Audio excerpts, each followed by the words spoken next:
it's Heather, the Butterfly Effect, plant-based weight loss. And today is not Wednesday. Today is Thursday, and it's New Year's Eve. And I wanted to come on and make a video today, just talking about my plans for the new year. And also, I will go ahead and weigh in on what's going on with my weight and what's going on in my life. So last week, you could probably tell, I was pretty down. I was pretty depressed. This has been a hard year. It's been a hard year, and I was feeling it. I was having still a lot of pain and inflammation and a lot of fluid retention, and it was getting to me. I was in a lot of pain, and it was just kind of wearing on me. So anyway, I had put on like 10 pounds, and just like I thought would happen, like 7 of that has already gone away. I'm still dealing with getting rid of a little bit more water. And maybe I did gain weight. I don't know. But anyway, at least 7 of it has already like come as soon as it went. Gone as soon as it came. Yeah, speaking is not that easy. So anyway, that's all going on. And I just wanted to explain about my condition a little bit more, because I got some weird comments, and I felt like they were all, nobody was being a troll. It's almost worse. Like, trolls I can handle. Trolls, no problem. Bring it on. I just don't pay attention to them.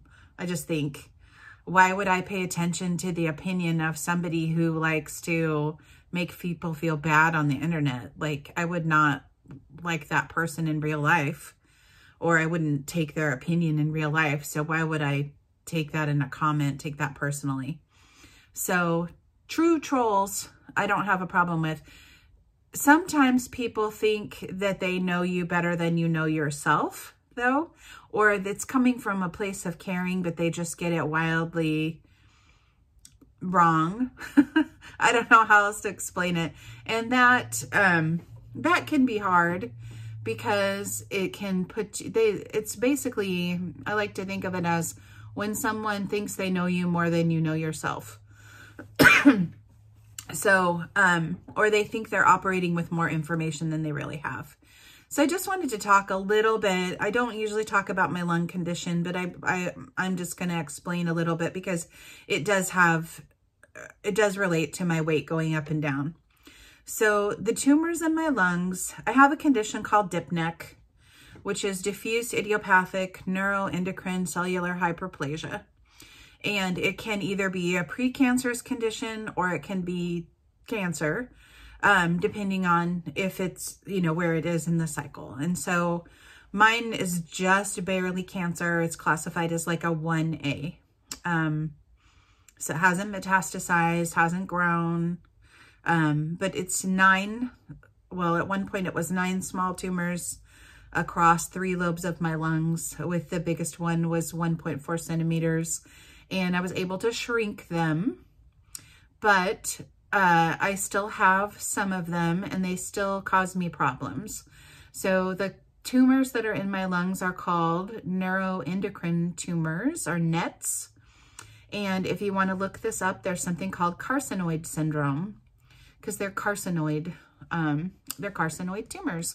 It's basically, you have nerve cells, or like essentially brain cells, all over your whole body. And they do different things. They make hormones, which are neurotransmitters. They do all kinds of things. And so one of the things that can happen in people that have DIPNEC, or people that have these NETs, is they can get something called carcinoid syndrome, where your tumors start secreting hormones. And these are in addition to the hormones that you're supposed to make. So you end up with like an overdose of them. And for me, that can cause a bunch of different things. And one of the things it does is it can cause depression for me, and it can cause just erratic behavior, like more hard to control impulses, which doesn't really help with which really doesn't help when you're trying to control your eating, right? And that's a lot of, I feel like it's not an excuse, but it's a lot of what was happening when I first started going off track. I stayed off track and that was on me. But when it was first happening, it did correspond to when I started having the problems with the tumors. And so the other thing is that even though I've gained back a lot of weight, I did lose a total of 300 pounds, over 300 pounds. And I've kept off about roughly 130 of that. So I still have some loose skin. A lot of it's filled back in. But because it was stretched out so much and then, you know, came back, I do accumulate fluid more than typical people. And I've always had a problem with that. Every time I fly, I get 10 pounds of fluid. So basically, the only reason I'm sharing this is I wanted to let you know that sometimes I'm dealing with that. And it doesn't mean, basically I got a comment like, you're secretly binging, or, you know, like, don't give me crap. You know, nobody gains 10 pounds without doing some binging, or, so anyway, and that's what I'm talking about, of people thinking they know more about me than I know about me. And also that did kind of tick me off, because I think we can all agree that I'm a pretty upfront and transparent person. Like, I put my weight out on the internet for anybody who wants to know. And that was once my most shameful secret, right? That was like the thing that I didn't want to tell anybody ever. And I put it out there and I let people, I use that as an accountability tool, right? To help encourage me, and also to tell other people that are also in this situation. There's a lot of us that have lost weight, a lot of weight, have proven we can do it, know that we are capable of it, and then we lose the plot because this is hard. This is a lot. The vast majority of people put weight back on, and so this is the journey. This is the hard work. Is not happily ever after, but happily even after, right? And so that's why I do this. That's why I come on and I tell you when it's good and when it's bad and when it's ugly, because it's not necessarily a clear path. It's never has been for me. Never has been for me. So all of this is to say that I'm doing a lot better. I'm feeling, I had a great week. I really did. It was, I had a marvelous visit and surprise that I didn't expect on my birthday. I knew this was going to be a COVID birthday. My birthday was Tuesday and I turned 51, but I'm sorry, I demand a refund on this year. This has not been the best year, right? And so I'm just, I think I'm just going to turn 50 again instead. Because there was all kinds of things I wanted to do for my 50th year, and I didn't get to do them, all kinds of travel and things, and I didn't get to do them. So I'm just going to turn 50 again and try it and see if I can do a better job this time. Anyway, I'm just kidding.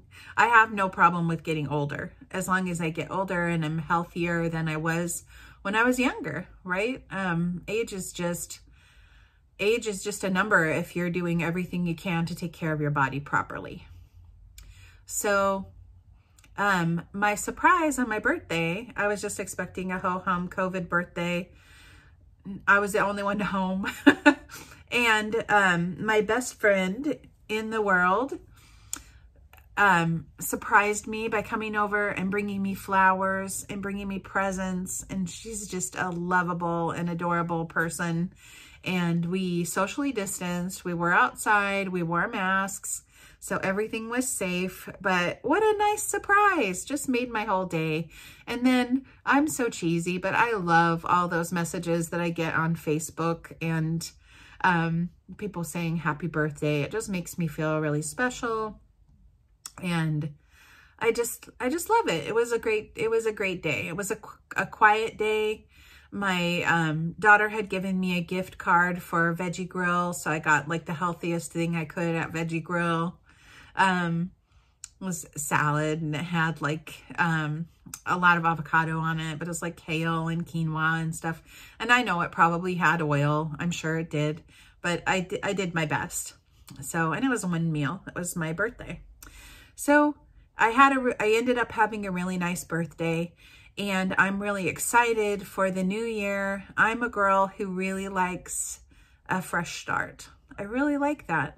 I find it really helpful. When I took off all that weight in the past, it was started with a New Year's resolution in 2015. And then by October 2017, I did take off 300 pounds. So my New Year's resolution worked. And I wanted to talk a little bit about that because I know people are like, I don't make resolutions. People just break them, whatever. So I get that. I get why some people don't like it, and I get that they're ineffective for a lot of people. And I think that there's a couple of reasons that happens. And so I just want to share those in case you do get invigorated by the thought of having a fresh start. I have never wanted a year to end like I have wanted this year to end, right? This has been a hard year for all of us. I think that's an understatement. And so,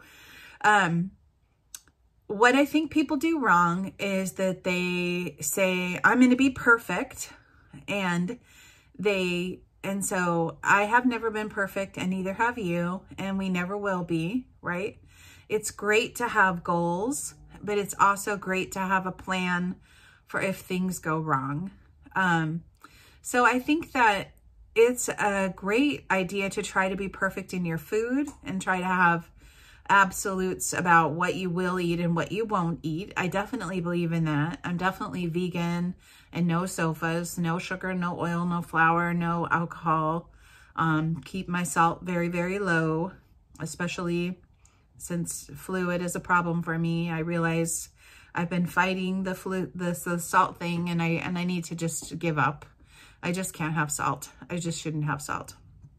So I think that's great to try to be perfect in that area, but just realize that if something happens and something gets in there that shouldn't, the part where perfection messes you up is if you say, because I've messed up, I haven't been perfect, I now have carte blanche to do whatever I want to do, to eat anything I can, right?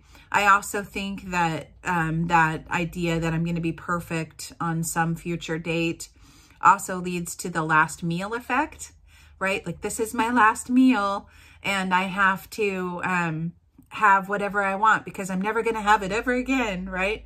I think that is terrible. Like, I'm not Jesus and I don't need a Last Supper.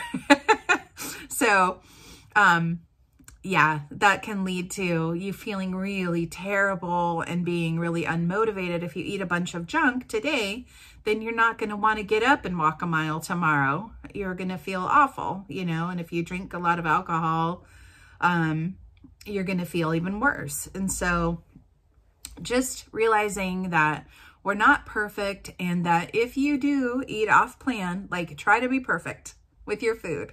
But if you do eat off plan, then my challenge to you is to go back to eating healthfully the rest of the day.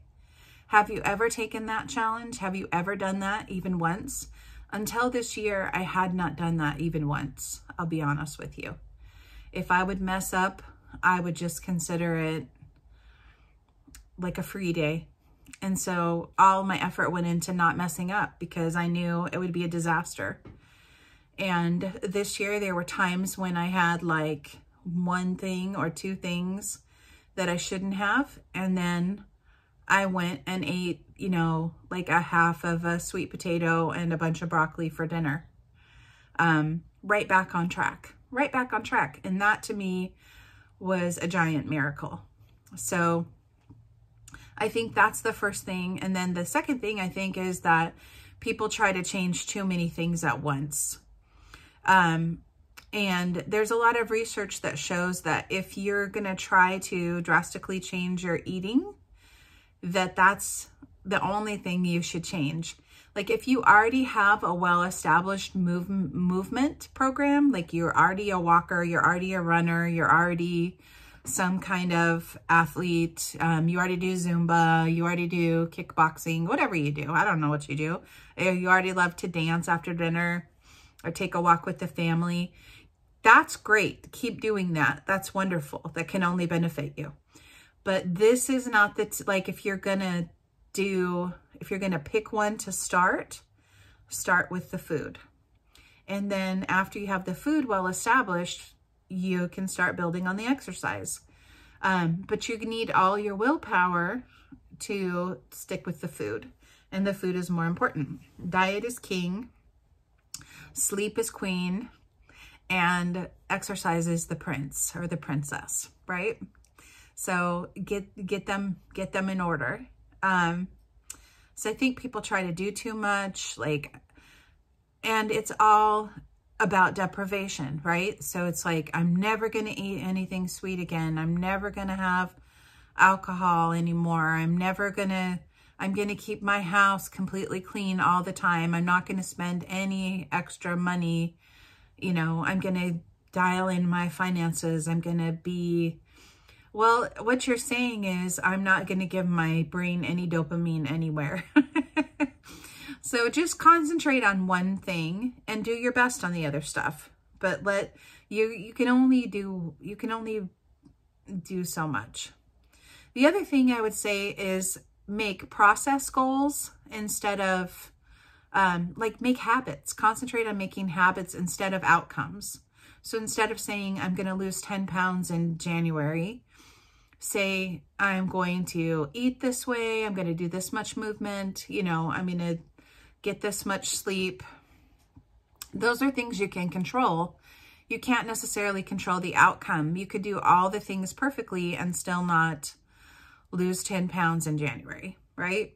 And so concentrate on being brilliant at the basics. Get on the stuff you can measure every day.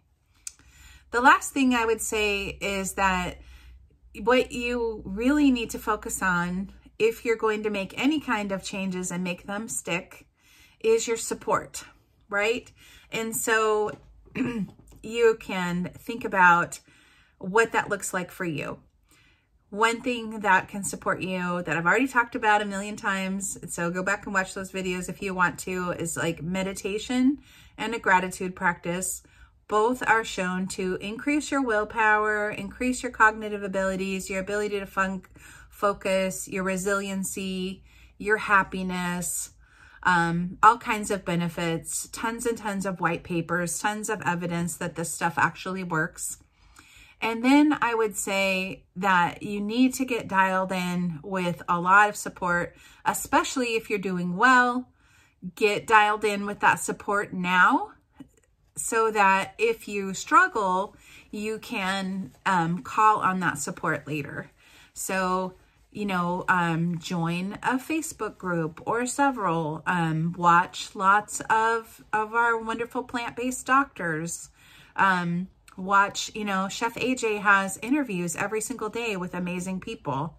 If you need support about learning how to do this lifestyle or how to cook, there's all kinds of vegan chefs and people that'll teach you how to do this well. And that's all for free on YouTube, you know, or on Facebook. They do Facebook Lives.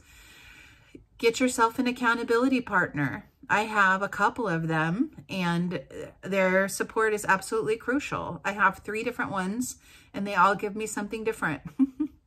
And so I have that support dialed in so that when things get rough and I have a tendency to want to isolate and hide, right, as we all do, they can check on me and they can be like, hey, what's going on with you? Right? So they can send out the search party when you get lost and off the path. And, you know, even better than that, this is again, one of those things that I was never able to do before that I have been able to do now. That is go to them before you fall. Say, I'm having thoughts about eating something that I know will not serve me, or I have plans to binge, or there's something in the freezer right now and it's calling my name. And I don't want to eat that. So I'm reaching out to you. Do you ever do that? Do you ask for support ahead of time, or do you ask for forgiveness and someone to confess to later? Because I always did the last one. I'm like, I don't want anybody to stop me. I'm in my compulsive mindset right now. I'm gonna eat the thing. I would just be mad if anybody tried to stop me. And I'm definitely gonna hide, have the thing, and then when I'm feeling guilty about it, I'll go to my friends and say this happened. That didn't work for me, surprisingly enough, right? It wasn't working for me. So learning to ask for help before you fall, connect before you fall, that is huge. So if I'd say, if you need to have a New Year's resolution, those two things: ditch this all or nothing thinking, because it's not working for you. It doesn't work in anything. Like, because you mess up a little, then you'd go ahead and, the analogy is, because you get a flat on one tire, you go ahead and slash the other three. You get to chip your teacup, so you smash your whole set of china. Doesn't make any sense. We all know it doesn't make any sense that we eat a tiny bit off plan, and so then we decide that that's a reason to binge. And yet we do it over and over. So that's my challenge to you, is stop that. That's crazy. When you eat off plan, just eat back on plan as soon as you're able, right? And then the other thing is connect before you fall. Ask for help ahead of it instead of forgiveness afterward, right? If those are the only two things that you work on this year, they're going to be huge. So make sure that whatever you do, that you're supporting yourself. Don't try to take on too much. Don't try to bite off more than you can chew, which is kind of funny when we're talking about compulsive eating. Get support, dial it in, because make your support program as strong as you possibly can when you're doing well, so you have it to rely on when you're not doing as well. And if you do all of these things, I think we can all have a happy new year. And I wish you all a happy new year. I love you all. I want to thank you for all of your support this year. I want to tell you sincerely that I pray that we all have a better new year. And thank you for being here with me in this, right? Good, bad, ugly. We're all here together. And I'm going to keep coming on, and I'm going to keep being as honest as I can. And I'm going to do everything I possibly can to get this weight back off in 2021 with your help and by the grace of God. Love you all, and I'll see you next year. Bye-bye.